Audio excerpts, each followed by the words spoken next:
Hi there, Ray, I'm with Trailblazer RV here, and today I'm going to take you through a new RV orientation on a Sonic 220 VRV. We're going to start here at the front of the trailer. This is where you're going to find, first of all, your propane tanks. Under the cover, you'll see this unit has two 20-pound propane tanks with the auto changeover regulator. These tanks have already been filled, so they're ready to go. On the regulator here, you'll see currently the sight glass is showing red, showing that the supply bottle that's indicated by the regulator has no flow to it. But if we open the valve, you'll see that sight glass has turned to clear, showing that you do now have propane through the system. When this bottle is depleted to empty, the sight glass is going to change back to red. At that point, the system is automatically going to start drawing off of the second bottle if it's also in the on position. At that point, you can switch the regulator over to this bottle, remove this bottle, take it to get filled without ever having to shut off the propane to the system. Right behind that, you're going to find the battery. This unit has a standard flooded lead acid battery, 12 volts. On this unit, positive wire going to the positive post is red, and the negative wire is white. On these flooded batteries, there is some maintenance that needs to be done. Under these two caps, you're going to find 6 cells. Over time, with charging, these cells are going to deplete the water. So we recommend a couple times a year, you check the cells, top up the water level with distilled water, and then put a good charge on the battery to maintain their life. Here in the front storage compartment, we stored a couple things for you. First thing is your 30 amp RV power cord. So this will plug into a 30 amp site, or if you happen to have 30 amp at your home, you can plug it in there as well. We've also supplied a 15 amp adapter. If you don't have 30 amp available, it'll just go on the end of the cord here.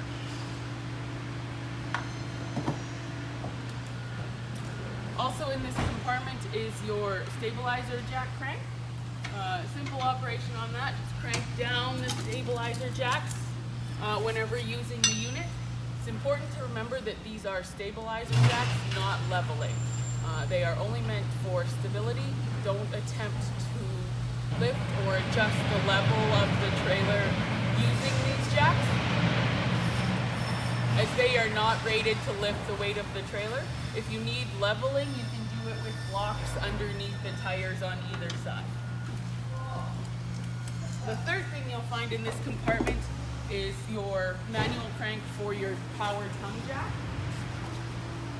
If your battery goes dead or happens to lose power, you can manually crank this jack up and down just by putting this end in, removing the bubble cap, and cranking the jack this way.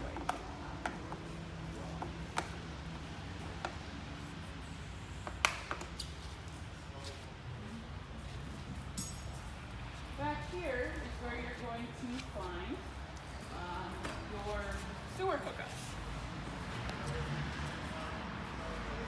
On this one, you'll notice you have a smaller gray valve handle and then a larger black valve. It's important to always remember to dump the black holding tank first.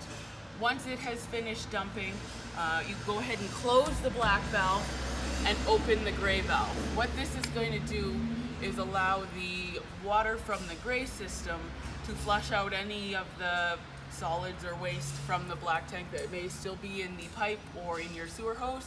Makes for a little bit neater of cleanup.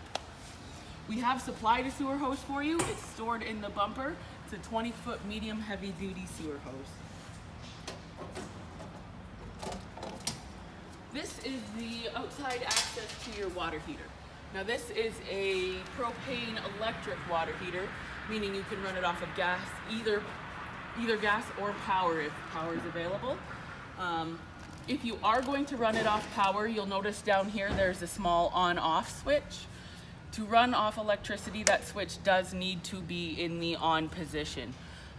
We like to leave it in the off position just to reduce the risk of accidentally firing up the water heater element without water in the tank, which can burn out the element. If you do happen to fire the water heater without water in it, likely what's going to happen is you're going to trip one of these two resets. If that happens, you can just come out here and push in on either of these buttons. You should feel them click back into place. The one on the left side should be for electric, and the one on the right is for propane. Also on the water heater, you're going to see right here is the plug. This is where you would drain the water heater. On this, there's also what's called a sacrificial anode rod.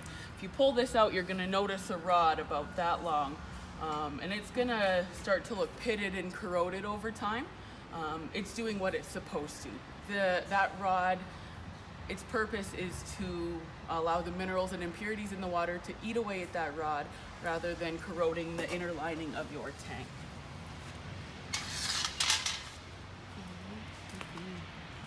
Back here you're going to find your city water connection. If you are at a site that does have access to water, you can hook up your hose to this connection. We recommend using a drinking water safe hose just to eliminate the rubber hosey taste you can get in the water using a standard garden hose. Also, if you're hooking up to city water, we recommend you use a water pressure regulator. The system in the RV is only rated for about 45 to 50 psi of pressure, and a lot of the places you may go could have either pressure that's higher than that or uneven pressure. What the water regulator is going to do is make sure you maintain a constant pressure through the system and it doesn't get overpressurized. Next to that is your black holding tank flush. Make sure not to confuse this with the city water connection.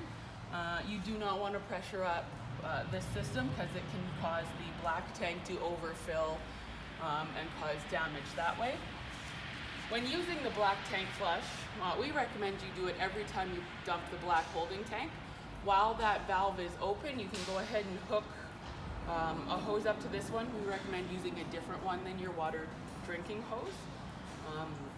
Hook your hose up to that. Allow the water to run a little bit just to flush out any solids or anything that may be stuck on the linings of the tank, just to help keep that clean and keep your monitor panel sensors reading properly.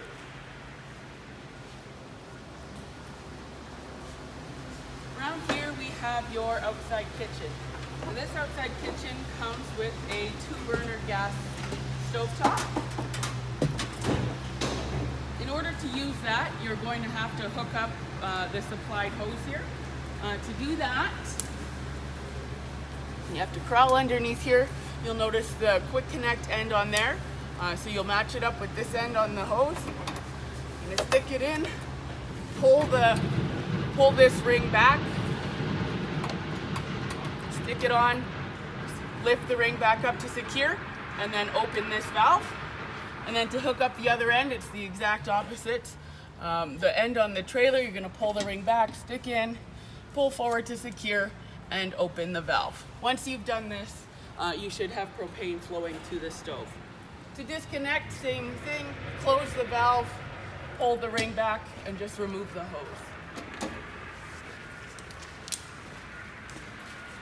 Also in the outside kitchen, you do have a bar fridge there as well. Just note that that fridge will only work if the RV is plugged in. It does not have propane capabilities.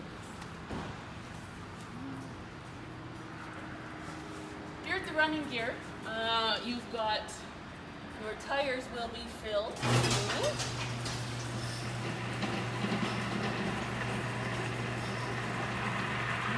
65 psi. It's stamped on the side of the tire. It's important to check the tire pressure periodically, particularly if you're going on a long trip or something like that. The unit's been in storage for a while. Also, important to check is the torque on the lug nuts. They are currently torqued to 100 foot-pounds. If you have a torque wrench and are able to check that, not a bad idea to check it periodically. If not, whatever wrench you have is fine. Just make sure they're good and snug before you take off. Right above that is your furnace vent. Not much you need to do here, just when it's on the camping side, I like to point out that if the furnace is on, this can get very hot. So if you're using the area around the trailer or you have children, just make sure they're aware that this does get very hot and do not touch it. Next to that is your freshwater tank fill. Easy to use that, just remove the cap, stick your drinking water safe hose in there. We also recommend using a water tank filler nozzle. It's just another small piece of hose that you can stick in there.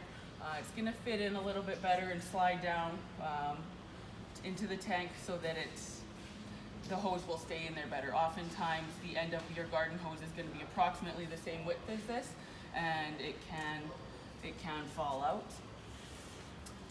Below that, between the two tires here, you're going to see your freshwater tank drain valve. Right now it is in the open position because we have left the freshwater tank empty. If you want to use the water on board, just close that valve and fill the tank. This unit comes with a power lighted awning. In this awning, the lights are along the tube to shine some more light on your use area here. Just make sure to turn those lights off before rolling the awning in, as it can get a little bit hot and cause discoloration on the awning fabric. This awning is also adjustable. To adjust,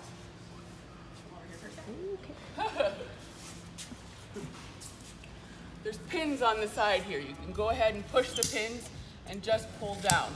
What this is going to do is lower one side of the awning, and that's going to allow any water that's collecting on there from rain to run off the awning rather than stretching the fabric and sagging it that way. Just make sure to put the awning back into the level position before you run it back in.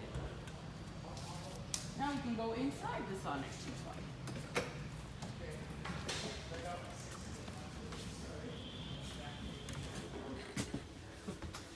So we're going to start back here at the back of the unit in the washroom. Here's where you're going to find your monitor panel that will show you your battery levels, which is currently showing charging as we are plugged in. It's going to show your fresh tank, your black tank, and your gray tank. You'll notice the fresh tank is reading 2/3. We have a rainy day today, so there's a lot of moisture in the air. Those sensors work off of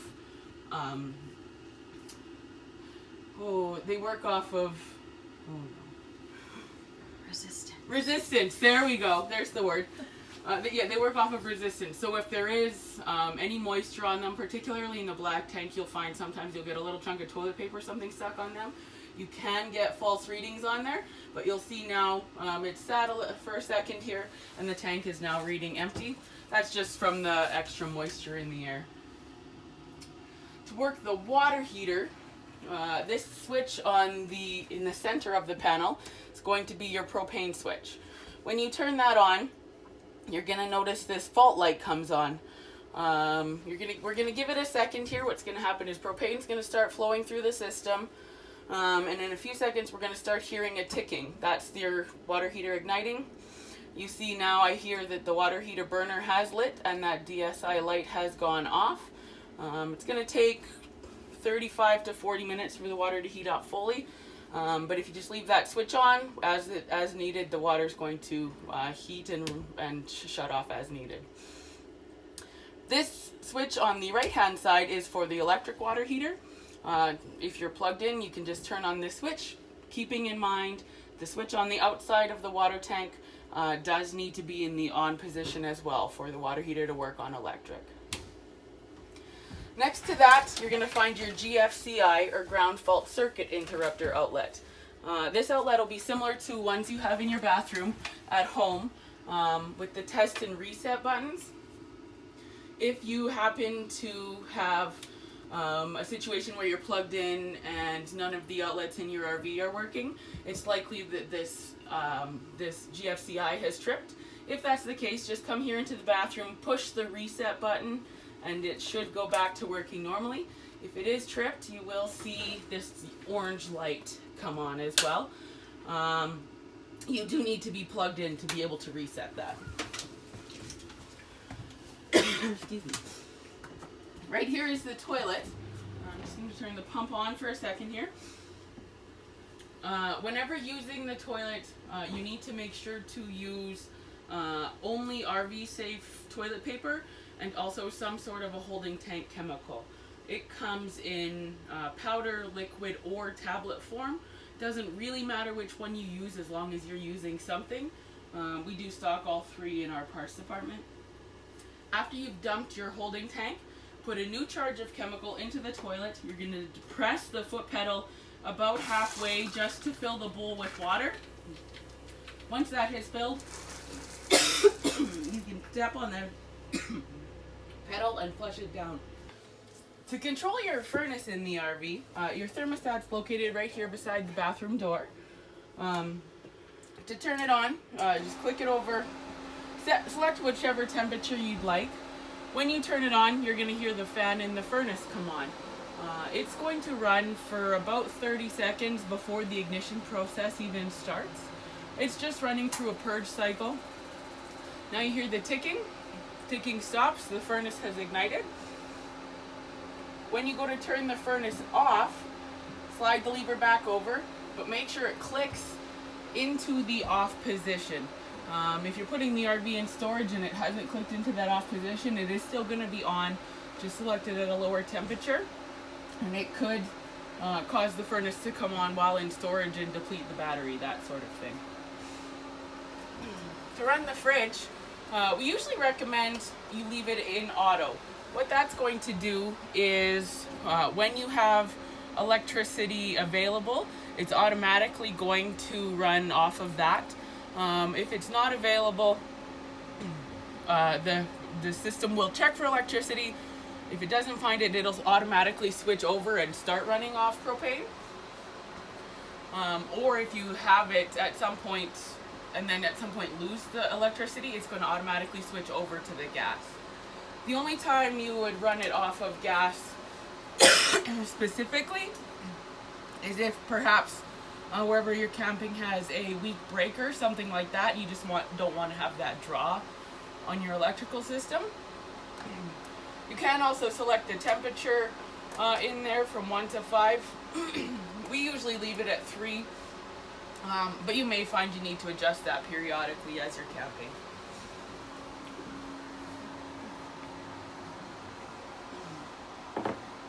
Down here is the converter for your unit. This is going to be the main electrical center for your RV. So in here you're going to find the 110 volt breakers and also the 15 amp fuses. In an RV, it's not unlikely for fuses to blow, so we recommend carrying a few spares with you. This one has 15 and 40 amp fuses in it, so maybe just carry a couple spares of each of those fuses just so you have them. Right here, we have your gas stovetop. Simple operation on that. To use the stove, go ahead and just turn the burner to light. And you can usually use a propane or a barbecue lighter to light it. I didn't have one available. But same thing with this burner. If you have the flame lit first, it is a little less dangerous. Down here is your carbon monoxide alarm. So this alarm actually is carbon monoxide, propane, and the third time it's going to go off is if you have a low battery. That's the most often or the most likely time you're going to hear the alarm. If you have a low battery alarm, it's indicating that the main battery on the front of the trailer has gotten low. It's basically a warning saying that your alarm system is no longer going to be working. It's going to be a little bit of a slower beep with a 5 to 10 second pause between beeps. If there is a carbon monoxide or propane situation in the RV, it's going to be a much more frantic beep. So you should recognize those. Stereo in the unit. This stereo, we just like to point out on them, it does have different speaker zones. One of the zones is for the outside speakers. If you're enjoying the stereo on the inside of the unit, just make sure you have the outside speakers off so you're not disturbing your neighbors. And that, air conditioner. This unit is equipped with an air conditioner as well. The air conditioner is going to work in a couple of ways, either as an air conditioner or just as a circulating fan. So you can select high fan, which is just going to circulate the air. There's also low fan, high cool, and low cool. For any of these functions to work, the RV will need to be plugged in. There is a temperature adjustment here as well. And depending on how you want to direct the flow of the air,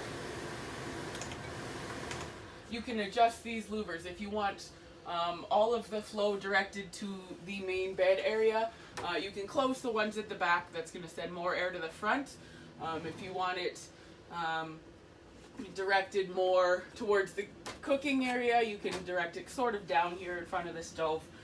However you would like to have that work.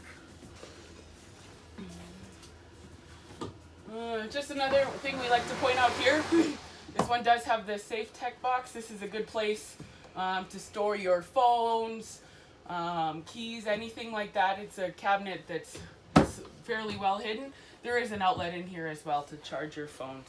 And that pretty much concludes it for the Sonic 220. Thanks for watching, and if you have any other questions, feel free to contact us or check us out online at trailblazerrv.com. Thanks.